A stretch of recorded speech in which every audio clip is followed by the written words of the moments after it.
घ्यायला सुरुवात केली. छान वाटतं ना परीक्षा वाचताना, जादू वगैरे असते की मजा वाटते ना.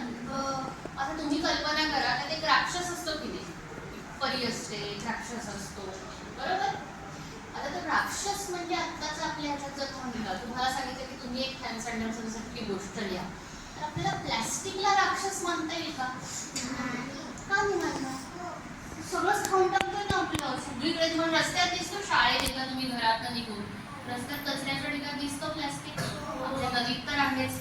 म्हणजे तो प्लॅस्टिकच आता राक्षसासारखं वागायला लागलाय, बरोबर. सगळं खाऊन टाकायला लागलाय, बरोबर आहे.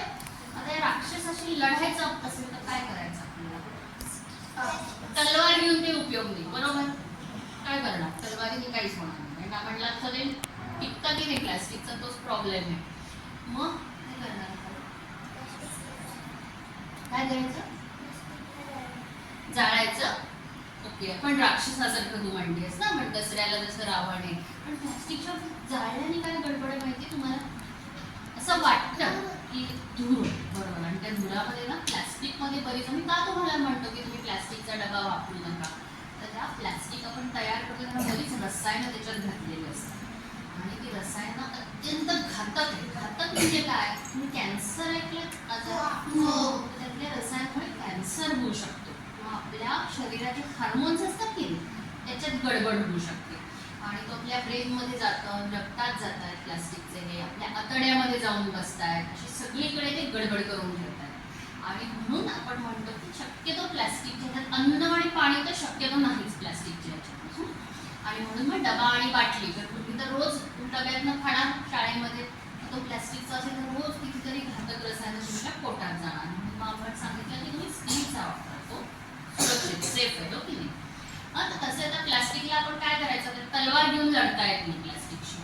मग काय करायचं? प्लॅस्टिकचा वापरच आपल्याला कमी करता येईल का? तर त्याबद्दल एक तुम्हाला गोष्ट सांगणार आहे. एक ना पिटू नावाचा एक पक्षी आहे बघा, आणि तो राहतो कुठे, तर एक खूप असं लांब समुद्रामध्ये एक बेट आहे. बेटावर तो पिटू आणि त्याचे मित्रमैत्रिणी राहतात, आणि कुठल्याही बाकी जमिनीपासून खूप लांब आहे. ते एक छोटं बेट आहे, त्याच्यावर थोडी झाडं आहेत, माणसं तर कोणी राहतच नाही, फक्त पक्षी आहे, प्राणी आहे, त्यातलंच एक पिटू आहे. त्या पिटू तुमच्यासारखाच आहे ना, उडायला म्हणजे तुम्हाला उडता येत नाही, तुम्ही फिरतात, पण त्याला उडायला आवडतं. त्याला म्हणजे सगळीकडे नवीन नवीन जागा शोधायला फार आवडतं. तुम्हालाही आवडतं ना? जरा वेगळ्या काहीतरी करा. शाळेत येताना सुद्धा दरवेळी एकाच रस्त्याने म्हणजे जरा इकडून येऊ तिकडून येऊ, की नाही, मुलांना आवडतात करायला. तसंच त्यालाही असतं, त्याला चौकस हे जे म्हणतात तशी आहे त्याची. मग तो इकडे एकदा एक्सप्लोर कर, इकडे जा, एकदा ह्या समुद्राच्या भागात जा, इकडे एकदा ह्या जा, असं. आणि इथे पिटूला मासे खूप आवडतात. मासेच त्याचं खाणं आहे ना, कारण तो समुद्री पक्षी, समुद्राच्या इथे राहणारा पक्षी होतो. आपण आता नदीवर कसे बघतो पक्षी, पाहिले तुम्ही? नदीवर एक पक्षी असतात, घारी बिरी दिसतात की नाही, आणि त्या शोधत असतात की कुठे काही खायला मिळतंय का. कावळे असतात, किंवा एक पॉन्ड हेरॉन म्हणून वंचक नावाचा बगळा असतो, तोही तुम्ही पाहिला असेल, असा पांढरा आणि थोडा ब्राऊन भुरा असतो, बरोबर. ते हे आता नदीवरचे पक्षी झाले. तसा हा समुद्रातला पक्षी आहे. आणि मग तो काय करतो, तर समुद्रावर फेऱ्या मारतो. त्याला आवडतंच काम ते, सगळीकडे उडत उडत जायचं, दिवसभर उडत असतो. जसे तुम्हाला घरातले म्हणत असतील ना की जरा बसा की शांत, दमत कसे नाही मुलं, हो की नाही. मुलं अशी दमत मध्ये, मोठी लोक दमतात जरा काही झाले. मुलांना भरपूर एनर्जी असते दिवसभर. तसंच तोही आहे, सारखं आपलं सहाय करायचं. बाकी त्याचे पक्षी म्हणायचे बस जरा शांत, सारखं काय चाललंय. पण ह्याला आवडायचं समुद्रावर डुबकी, समुद्रावर गिरट्या मारायच्या, मध्ये पाण्यात अशी डुबकी पाहिली तुम्ही पक्ष्यांना, अशी डुबकी मारलं ना तशी मारायची. त्याला भयंकर ते आवडायचं, आणि त्याला मासे खायला फार आवडायचं. मग तो काय करायचा, असा मासा दिसला सूर मारायचा आणि तो मासा पकडायचा. आता माशांचा काय प्रॉब्लेम आहे, मासा एका जागी राहणार आहे का, ये पिटू ये मला खा म्हणणार आहे का. मासा एक सुटकन पळून जायचा. असं खूप वेळा जेव्हा पिटू प्रयत्न करायचा तेव्हा कुठे त्याला मासा मिळायचा, बरोबर. एकदा काय झालं, असं त्याला जरा भूक लागली होती, तसंच पिंडत होता, तर त्याला एक असं लाल रंगाचा चकचकीत मासा दिसला, बरं का. म्हणला हा लाल सुटूक मासा मला हवाय. त्याने अशी डुबकी मारली, आणि गंमत म्हणजे तो लगेच त्याच्या चोचीत आला. तर तिथे पळून मिळून जायचा प्रयत्नच केला नाही. पिटू खुश झाला, म्हणजे हा आळशी मासा दिसतोय, काही पळला नाही, काही नाही. बाकी मासे तर सुटकन असे सटकून द्यायचे, आणि 10-12 वेळा डुबक्या मारल्या की कुठे एखादा मासा मिळाला तर मिळायचा. हा लाल चुटूक मासा लगेच त्याच्या चोचीत आला आणि खाल्ला तो. आणि तो गडबडसाठी एवढा काही चवीला चांगला नव्हता, असं जरा कडक कडक आणि काहीतरी विचित्र होता. निदान हा म्हणला ठीक आहे, आपल्याला फार त्रास कुठली आवडतं ना, आपल्याला फार त्रास नव्हता एखादी गोष्ट झाली तसंच पिटूला म्हणजे फार काही मला त्रास नाही पडला, आयता मिळाला, चला खाल्ला त्याने. मग असंच एक दिवस तर डिनर होता असंच, तेव्हा असंच त्याला एक पिवळ्या रंगाचा मासा दिसला. नेहमीच्या मार्गात हा मस्त जरा वेगळ्या रंगाचा दिसतोय. परत सूर मारला, परत गंमत म्हणजे तोही मासा त्याच्या चोचीत आला सहज. काहीच त्यांनी प्रयत्न केला नाही पळून जायचा बरं का. मग काय झालं, हळूहळू असे आळशी मासे वाढायला लागले समुद्रातले. म्हणजे काही प्रयत्नच करायचे नाही, जरी तो दिसला येताना तरी ते तसेच असायचे बस तिथेच, बाकीच्या माशांसारखे सुरकी मारून पळून नाही जायचे. मग पिटू खुश झाला, का आळशी मासे वाढलेत समुद्रात, चला म्हणजे आपण एक मारला की शॉर्ट मासा चोचीत येतोय, हो की नाही. मासेच तो मासे खायला लागला. मासे इझिली त्याला मिळायचे, मग कधी निळा असायचा, कधी हिरवा असायचा, असे वेगवेगळे रंगही खूप छान, म्हणजे एकदम चकचकीत असायचे मासे ते गडबडीत की चवीला की एवढे छान नव्हते बरं का. पण म्हणलं तसं की ते आयतं मिळतंय ना, मग हरकत नाही बरं. आता तुम्हाला जर मी सांगितलं घरी की तुम्हाला एरवी असं असतं की आई करते तेव्हा कसं, ही भाजी मला नाही आवडत, ती भाजी आवडत, आई एखादी चिडली की म्हणेल ठीक आहे तू कर तुझी आणि खा, असं म्हणलं की कशी माझी केलेली ती आवडायला लागते की नाही आपल्याला भाजी, म्हणजे करायचे कष्ट कशाला. मग तसं त्या पिटूचं झालं की चवीला एवढे खास नाही आहेत मासे, पण निघाल फार त्रास नव्हता मिळतात. मग एकदा तो मासा खाल्ला की पिटू आपला परत हिंडायला मोकळा. पण नंतर काय झालं, हळूहळू असं पिटूच्या लक्षात आलं की तो दमतोय. पूर्वी तो असं दिवसभर पाण्यावर हिंडत असायचा, हे करायचा, मी म्हणलं तसं त्याला बाकीचे ओरडायचे की जरा बस शांत, हा मात्र हिंडत असायचा. तर त्याच्या लक्षात आलं की ते दमायला लागले. आणि मग त्याला असं वाटलं मे बी आपल्याला खाणं कमी पडतंय, आपण आणखी मासे खाल्ले ना तर आपल्याला भरपूर शक्ती येईल, असं आपल्याला घरी सांगतात की नाही, सगळं खायचं, भाज्या खायच्या, हे खायचं की मग शक्ती येते. असं त्याला वाटलं आपण आणखी मासे खाल्ले तर आपल्याला आणखी शक्ती येईल. म्हणून मग आणखी मासे, आणि मी म्हणलं तसं आळशी मासे भरपूरच झाले होते समुद्रामध्ये त्याच्या, त्यामुळे त्याला भरपूर मासे मिळत होते, तर आणखी खायला लागलं. पण गडबड अशी झाली की ते आणखी अन्न खाऊन शक्ती यायच्या ऐवजी त्याचं पोट असं जळजळ व्हायला लागलं, काहीतरी विचित्र वाटायला लागलं आणि त्याचा अशक्तपणा काही संपत नव्हता. हां, आणि ते पोटात त्याच्या असं ते काहीतरी आपलं जड साठत राहतंय असं वाटायला लागलं. मग हळूहळू त्याचं उडणं कमी झालं, कारण दमायचा लगेच, थोडंसं उडला की दमायचा, मग तो जास्ती बसायला लागला. आणि मग त्याचं हळूहळू उडणं कमी कमी कमी होत राहिलं. मग तर अशी वेळ आली की त्याला ते मासे पकडायला जायला सुद्धा शक्ती उरली. मग एकदा एक शास्त्रज्ञ असाच तिथे अभ्यास करत होता, पक्ष्यांवरचाच त्याचा अभ्यास होता. त्याला पिटू सापडला. पिटू तोपर्यंत इतका अशक्त झाला होता की हा शास्त्रज्ञ त्याच्या अगदी जवळ येऊन थांबला तरी त्या पिटूने उडूनही जायचा प्रयत्न केला, इतका तो अशक्त होऊन गेला होता, त्याच्या शक्तीच राहिली नव्हती उडण्याची.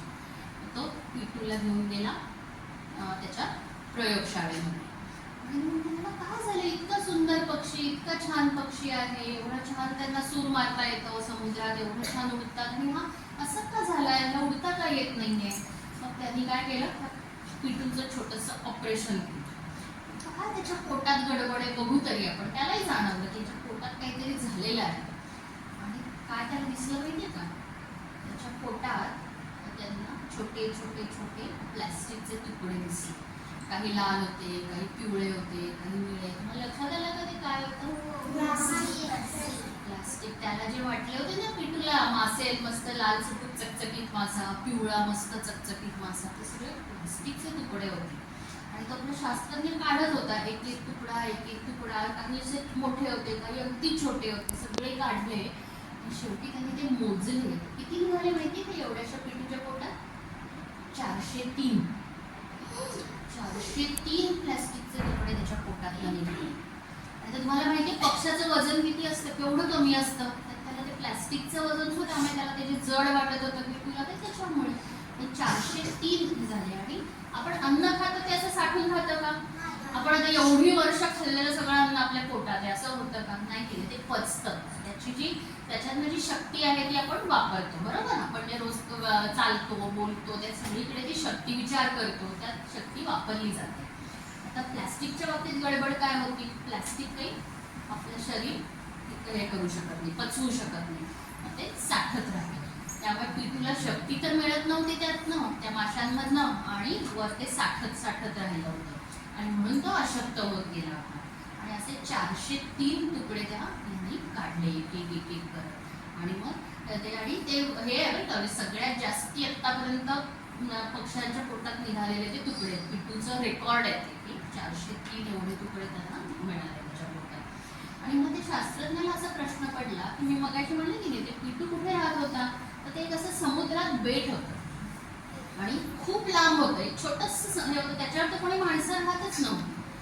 मग ते शास्त्रज्ञाला कळलं नाही पिटूकडे एवढं प्लॅस्टिक आलं कसं. काय वाटतंय तुम्हाला, पिटू गेला होता का विकत आणायला की काय ते कुरकुरे द्या मला, मला हे हवंय असं करून पिटूनी विकत आणलं होतं का दुकानात जाऊन ते. मग त्याचं एवढ्या लांब असलेल्या बेटावर त्याच्या समुद्राच्या इथे ते प्लॅस्टिक गेलं कसं.